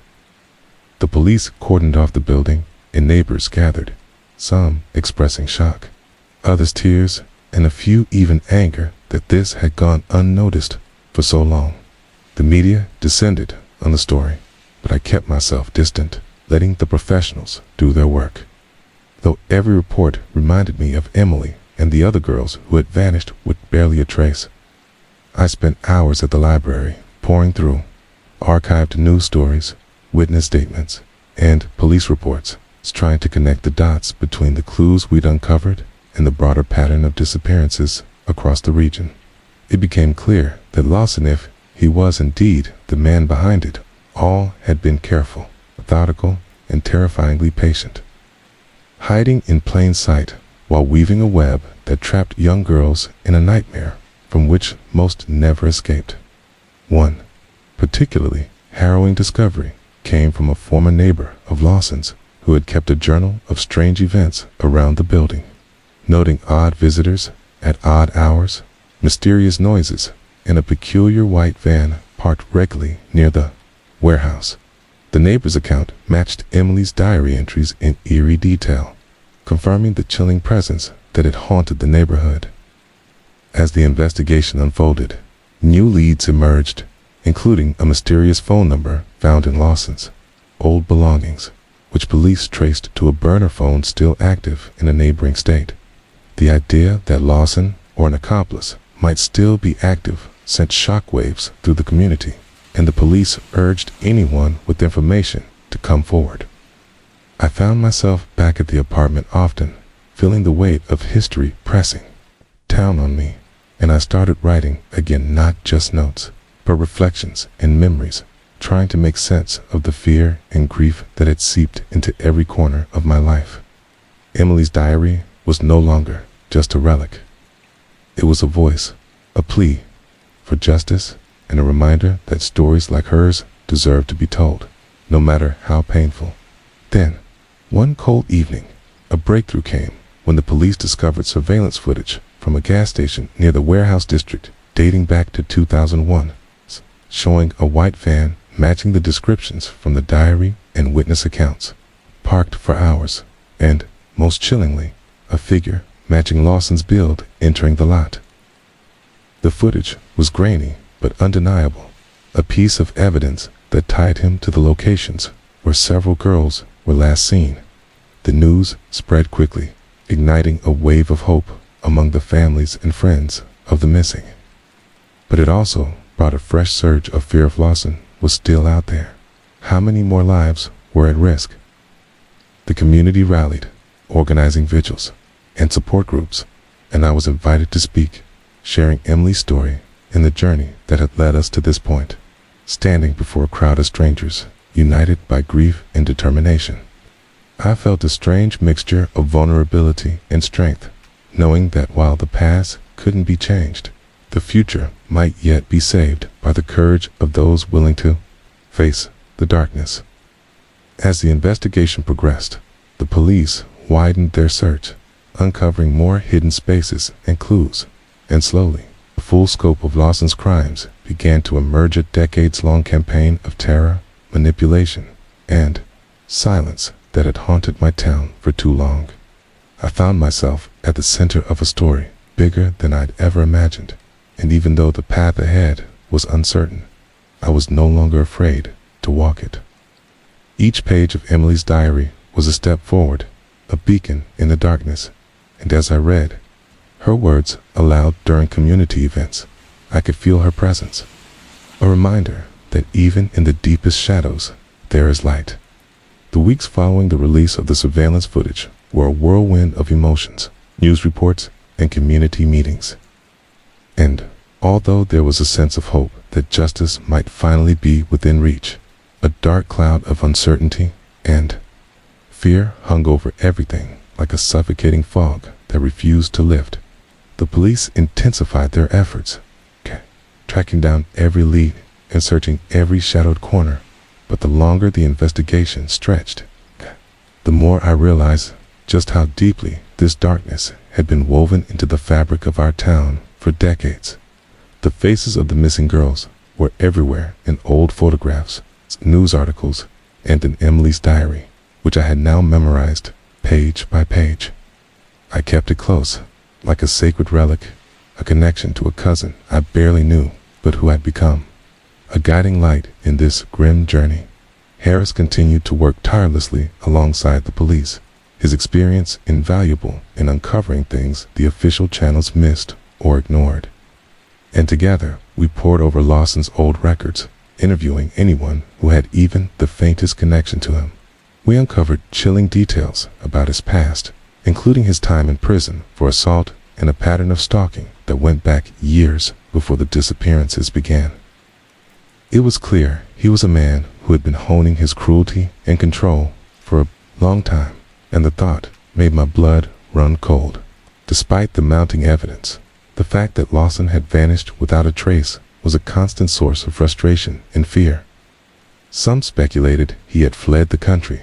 Others believed he was hiding in plain sight, waiting to strike again. The police expanded their search beyond our town, issuing alerts and collaborating with neighboring jurisdictions, but leads were scarce. Meanwhile, life in my apartment grew increasingly tense. The footsteps upstairs had ceased, but an eerie silence replaced them, as if the building itself was holding its breath. I installed more security cameras and changed the locks, but the sense of being watched never left me. One night, a package arrived on my doorstep with no return address. Inside was an old photograph of Emily, smiling and carefree, with a message scrawled on the back, "You're getting closer." The handwriting was unfamiliar, but the threat was clear. Fear clawed at my chest, but I refused to let it silence me. Instead, I shared the photo with Harris and the police, who promised to increase surveillance and protection. The community, too, rallied around me and the families of other victims, creating support networks and pushing for reform in how missing persons cases were handled. As the investigation continued, I discovered that Lawson had kept detailed journals, hidden away in a storage unit that the police finally tracked down. Reading through them was like stepping into the mind of a monster, pages filled with disturbing obsessions, twisted justifications, and chilling plans. It's confirmed what we had feared. He was meticulous and methodical, and he had enjoyed the power his crimes gave him over others. But buried among the horror were unexpected clues, mentions of a partner, someone who helped him, and who might still be at large. This revelation opened a new chapter in the investigation, one filled with fresh leads and renewed urgency. I felt the weight of the past and the future pressing down on me, knowing that every step forward was a step closer to truth, but also to danger. Emily's diary had brought me this far, and I promised to see it through, no matter what it cost. As I read her final entries again, I felt her voice stronger than ever, urging me onward to uncover the secrets, to give her and the other girls a voice, and to finally bring the darkness into the light. The days that followed the discovery of Lawson's journals marked a turning point in everything I thought I knew about the case.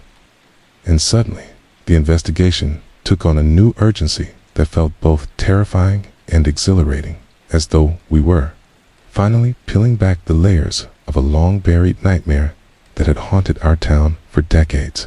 Reading through those pages was like looking directly into the mind of a man consumed by darkness and madness. The writings filled with chilling details of his crimes, his victims, and disturbingly, references to a shadowy accomplice whose identity remained a mystery, but whose presence loomed large in the patterns of disappearances and terror that had gripped the community. The thought that Lawson had not acted alone sent shivers down my spine, and I realized that this new revelation might be the key to unlocking the full truth behind Emily's disappearance and the fate of the other girls. But it also meant that the danger might be far from over, and possibly much closer than we dared imagine. Harris and I coordinated closely with the police as they followed up on leads related to this second figure, digging through old records, re-interviewing witnesses, and connecting dots that had long been ignored or forgotten, while the media coverage increased, shining a harsh light on the dark past and forcing the town to confront the painful realities it had tried to bury. Meanwhile, I found myself haunted by dreams and memories, the line between past and present blurring as I imagined Emily trapped in the shadows of that old apartment building, writing her diary by flickering candlelight, fearful but determined to leave a trail for someone like me to follow. I thought about the voices she might have heard, the pacing upstairs, the creaking floors, the whispered threats, and I knew that her courage in keeping that diary had saved her story from oblivion. As the investigation deepened, new evidence emerged that pointed toward a secret network of individuals who had helped Lawson evade capture for years. A terrifying web of silence, fear, and complicity that reached far beyond what anyone had suspected. And the challenge of exposing this network tested the resolve of everyone involved, threatening to unravel the fragile trust within the community. I began to receive strange messages, anonymous notes slipped under my door, cryptic phone calls with heavy breathing, and once, a shadowy figure outside my window at night, reminders that the past was not done with me yet, that some people wanted the truth to remain buried, and that my pursuit of justice was putting me directly in their crosshairs. Despite the fear, I refused to back down, drawing strength from Emily's diary, the support of Harris and the families of the victims, and the growing movement determined to hold the darkness accountable. Together, we pushed forward, demanding answers, raising awareness, and working with the authorities to dismantle the remnants of Lawson's terrifying reign. As the case unfolded, painful truths were revealed, including betrayals, mischances, and the devastating impact of silence. But with every piece uncovered, I felt the weight of the past begin to lift, replaced by a cautious hope that someday justice and healing might be possible. Through it all, I kept Emily's diary close, reading her words as a beacon of light, a testament to the resilience of the human spirit, even in the face of unimaginable evil. And I vowed to tell her story fully, to ensure that she and the other girls would never be forgotten, and that their voices would echo far beyond the walls that once held them captive. The investigation was reaching new depths, and as days bled into nights, I found myself consumed by the weight of what we were uncovering.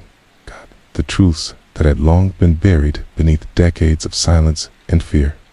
Lawson's journals had opened a door into a darker world than I had imagined one. That was filled not only with his twisted crimes, but also the complicity of others who had helped him stay hidden. We learned that Lawson had been part of a small but dangerous circle of people who protected one another. We ignored the screams of victims and the pleas for help in exchange for their own silence and survival. This discovery shocked the town to its core. Neighbors who once greeted each other with casual smiles now avoided eye contact, and whispers filled the streets like poison. Harris and I worked closely with the police to untangle this web, conducting interviews that were often met with stonewalling or fear, uncovering pieces of a vast network that stretched far beyond our small town. It was clear this was not just a story about one man and his victims, but about a system that allowed monsters like Lawson to operate without consequence. I spent countless hours at the police station, going over witness statements, cross-referencing evidence, and piecing together the timeline that Lawson and his accomplices had tried so hard to erase. The weight of the responsibility to bring justice to Emily and the other girls pressed heavily on me, fueling every sleepless night and every moment of doubt. As the truth began to emerge, so too did threats, both subtle and overt. One evening, I received a package containing a single photo, a grainy image of the diary's original hiding spot in the wall of my apartment building, circled in red ink. The message was clear. Someone was watching, waiting, warning me to stop. My fear grew, but so did my resolve. I could not and would not let fear silence me. The community's response was mixed. Some rallied around us, offering support and sharing their own stories of loss and survival, while others seemed desperate to turn away, to pretend the past was gone and that nothing needed to change. I realized that confronting the truth meant confronting not only the man who had taken Emily, but also the town's own failures, the complacency, the silence, and the willingness to overlook shadows in favor of comfort.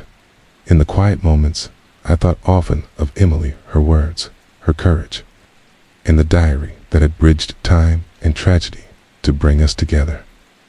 I imagined her watching over me, urging me to continue to shine a light into the darkness, no matter how deep it ran. Kay's efforts began to yield results. We identified several suspects connected to the network, and one by one, they were brought in for questioning. Some confessed under pressure, revealing details that added new layers to the story. Others denied everything, their silence ringing louder than words. The investigation uncovered evidence of cover-ups, intimidation tactics, and even threats against those who tried to come forward. It became clear that Lawson's reach was broader and more dangerous than anyone had suspected. Harris and I made sure that every new discovery was documented, shared with the families, and communicated to the public in a way that honored the victims' memories. We wanted to ensure that Emily's story and those of the other girls would serve as a warning and a call to action. Through it all, the diary remained my compass, guiding me through the darkest hours. Its pages spoke of fear, hope, despair, and courage, a testament to a young girl's resilience in the face of unimaginable evil. I read her words aloud at vigils and community events, reminding everyone that these were not just stories, but lives that mattered. Slowly, the town began to heal. Laws were changed, support systems were put in place, and the community grew stronger in its commitment to never forget. Though the scars remained, there was hope that the future would be different. No other families would have to suffer as mine had. Yet, even as justice took shape, I knew the journey was far from over. The man who had stolen my cousin was still out there, while the network was unraveling. The true depth of his crimes and those who enabled him was still coming to light. I felt a new determination growing inside me, a promise to keep telling the story until every voice was heard, every secret was revealed, and every victim found peace. As the investigation intensified, the weight of what we were uncovering settled on my shoulders like a stone too heavy to bear. And each new revelation brought with it a mixture of relief and dread relief that pieces of the puzzle were finally coming together, but dread that the full truth was far darker than anyone had imagined. Lawson's network had extended deep into the community, enmeshed in places and people I once trusted, and the realization that such evil had thrived behind closed doors was a shock that rippled through the town like a shockwave. Harris and I found ourselves at the center of a storm, navigating a maze of secrecy and denial as we worked with detectives, forensic experts, and witnesses to bring the facts to light. The police had reopened multiple cold cases, many previously thought unsolvable, and every day brought new evidence, forgotten diaries, hidden recordings, and eyewitness accounts that had been silenced for years. I spent countless hours reviewing interviews, sitting with families whose grief was raw and unhealed, offering what comfort I could while holding tightly to Emily's diary, the symbol of all that had been lost and all that still could be saved. The community's response was a mix of pain, anger, and a slow, steady resolve to confront the horrors that had haunted them for so long. Town meetings were filled with passionate voices, demanding change, better protection for children, improved investigation protocols, and resources for victims' families. Vigils were held in Emily's memory and for all the girls who had vanished. Their faces projected on screens as people lit candles in the cold night, united in grief and hope. But even as the public support grew, I couldn't shake the feeling that the darkness was not yet fully uncovered. Threatening messages continued to arrive, notes slipped under doors, cryptic phone calls, and unsettling shadows in my peripheral vision that reminded me that some among us wanted this story to stay buried.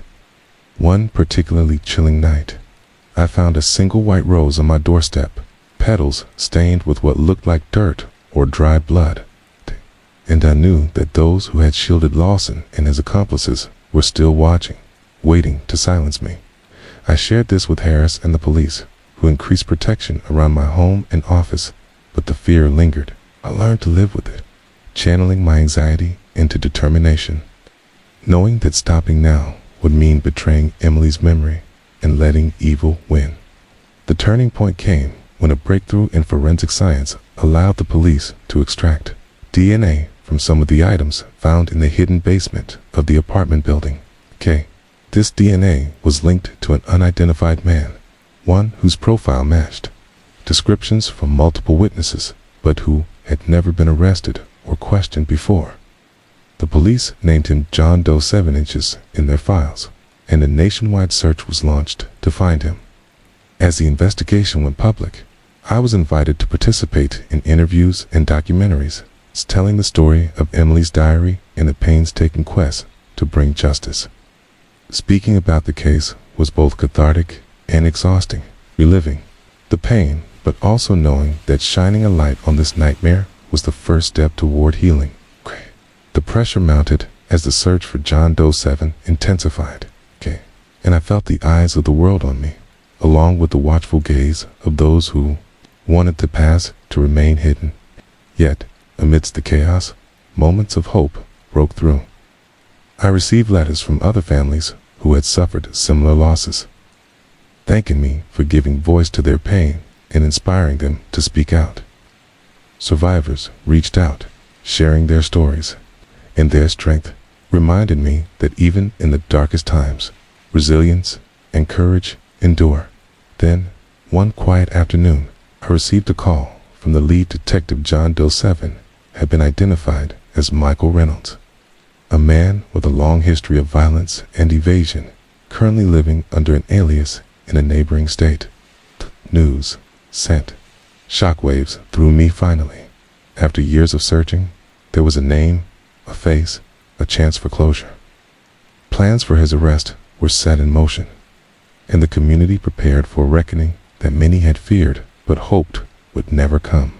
As I prepared to travel for the hearing, I reread Emily's diary one last time, her words echoing in my mind like a promise that no matter the outcome, the story and the stories of all the girls who had vanished would not be forgotten.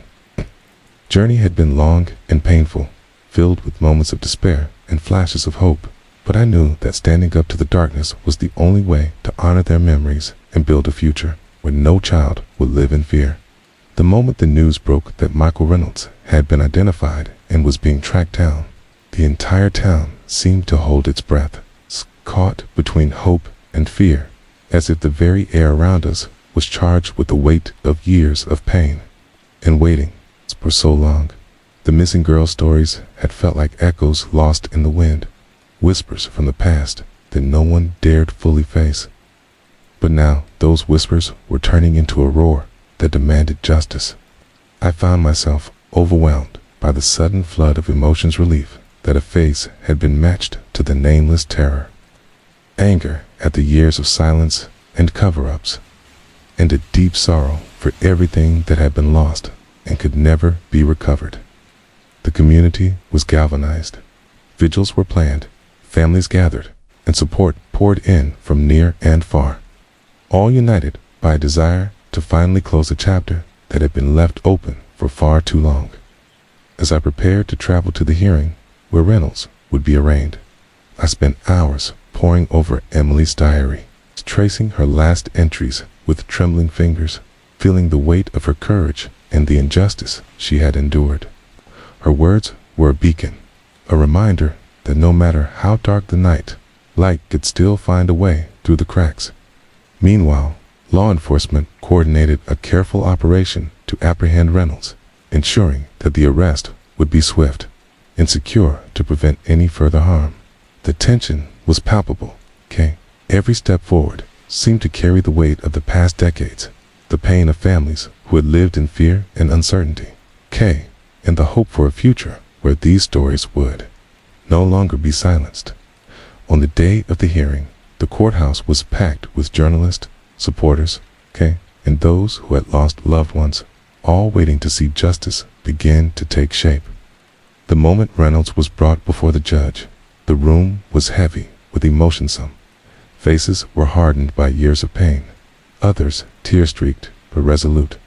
As the charges were read aloud, kidnapping, assault, and multiple counts of murder. The gravity of it all hit me in waves.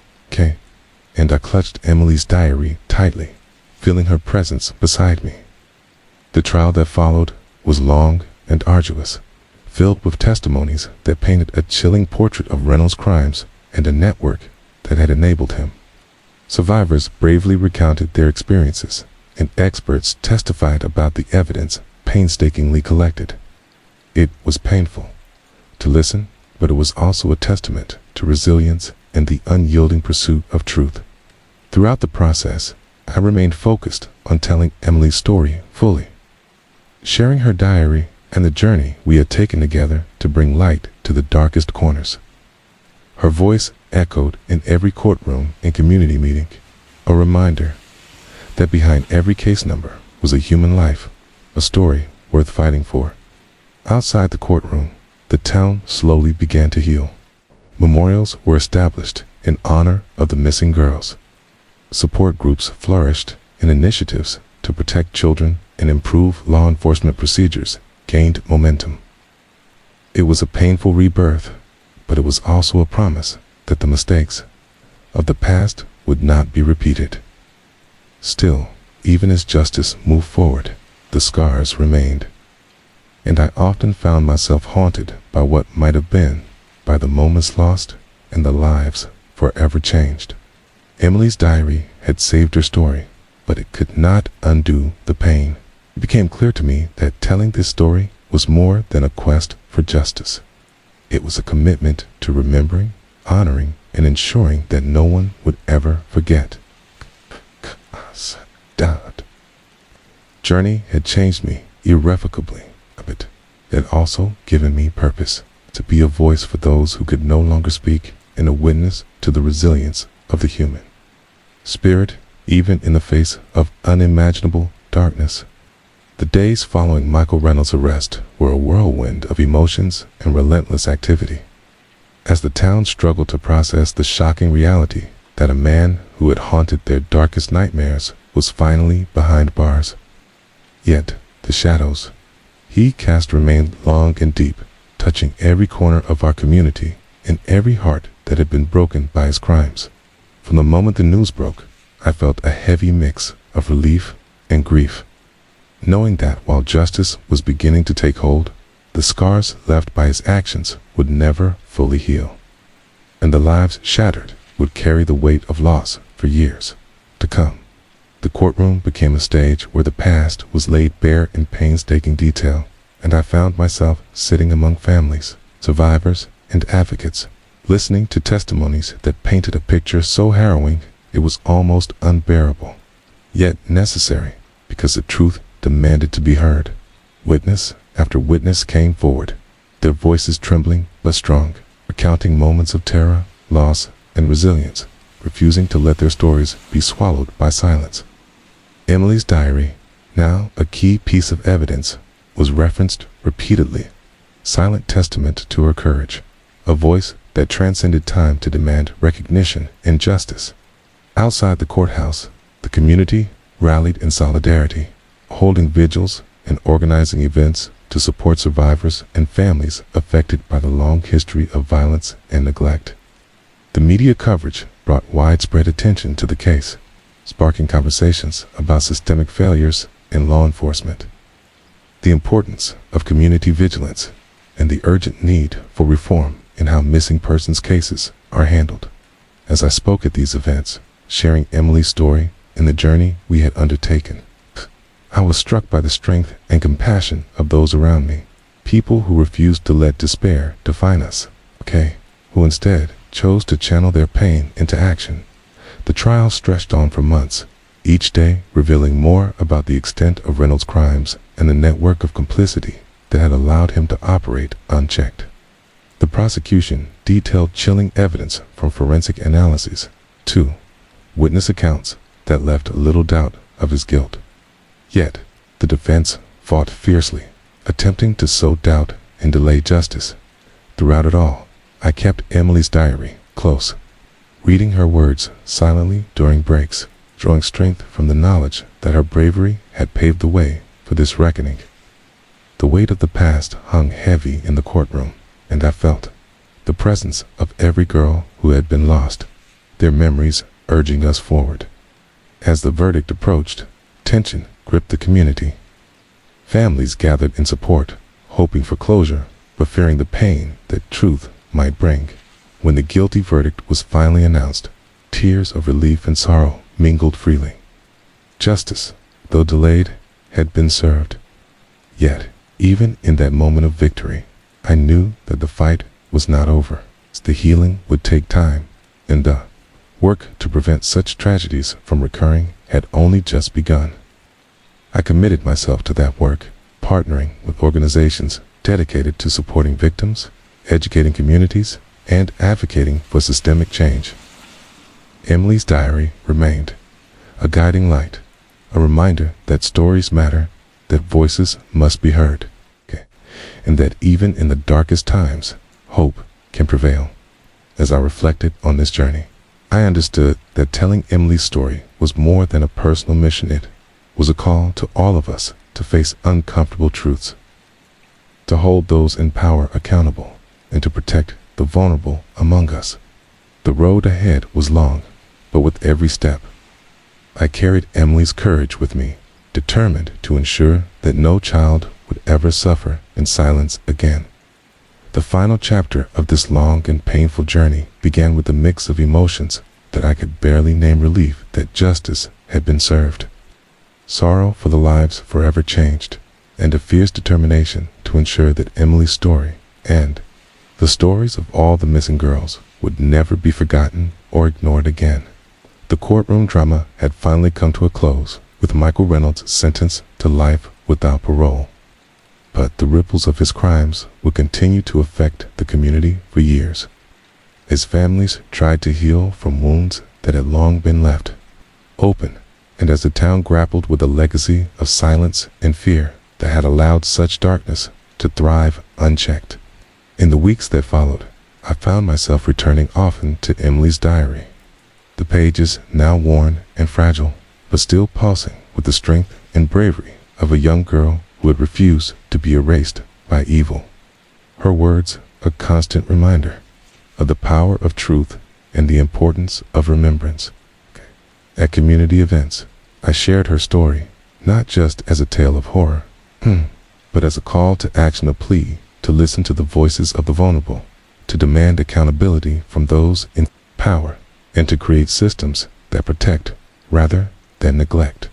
I've met with local officials and advocacy groups, pushing for reforms that will prevent future tragedies, including improved training for law enforcement, better support networks for victims and families, and increased funding for missing persons investigations. The town established a memorial garden in honor of Emily and the other girls. It's a place of reflection and hope where the community could gather to remember and recommit to vigilance and compassion. Though the scars left by Reynolds' crimes were deep, the spirit of the community grew stronger, united by the shared resolve to break the cycle of silence and fear. Personally, the journey changed me irrevocably, became an advocate, a voice for those who had been silenced, and a guardian of memories that might otherwise have faded into darkness.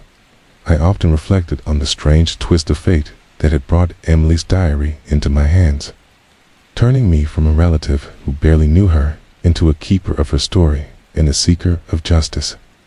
In quiet moments, I imagined her spirit watching over us, proud that her story had not been forgotten, and hopeful that our work would make a difference for future generations.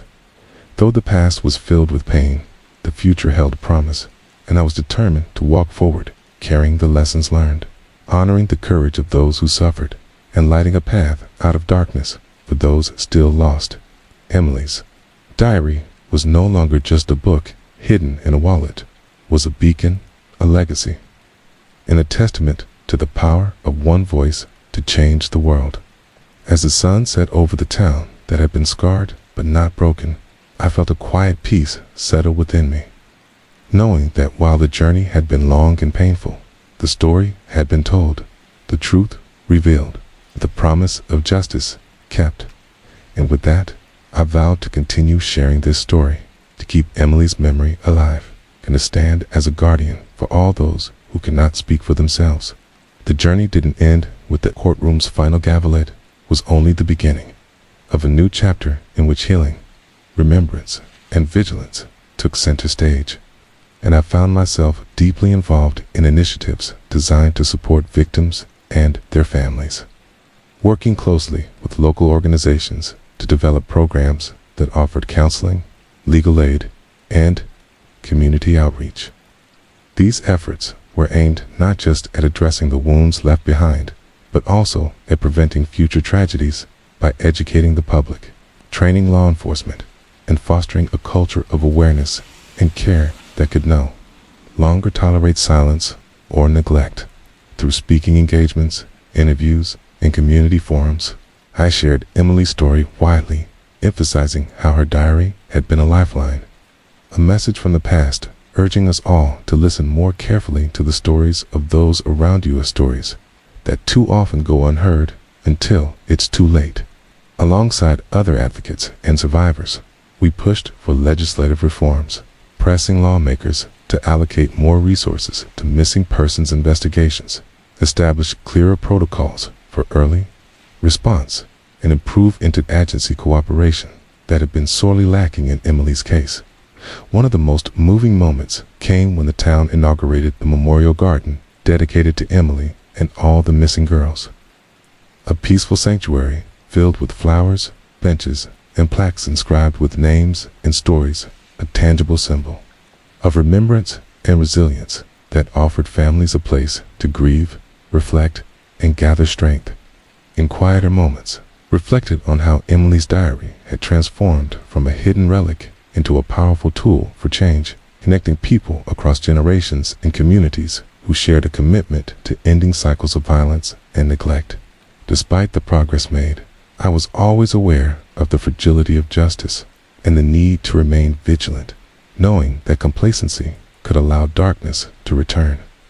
Thus, I remained involved in ongoing efforts, continually reminding others that the fight to protect the vulnerable and honor the lost is never truly finished. The emotional toll of this work was heavy, but knowing that Emily's voice lived on through my efforts and through the community's renewed commitment provided strength and purpose. As I moved forward, I carried with me not only memories of sorrow, but also stories of courage, survival, and hope, reminders that even in the darkest times, the human spirit can endure and triumph. And so, the story of my cousin, hidden in a diary in a wall for so many years, became a legacy far greater than any of us could have imagined, a testament to the power of truth, memory, and the relentless pursuit of justice that continues to inspire and protect to this day.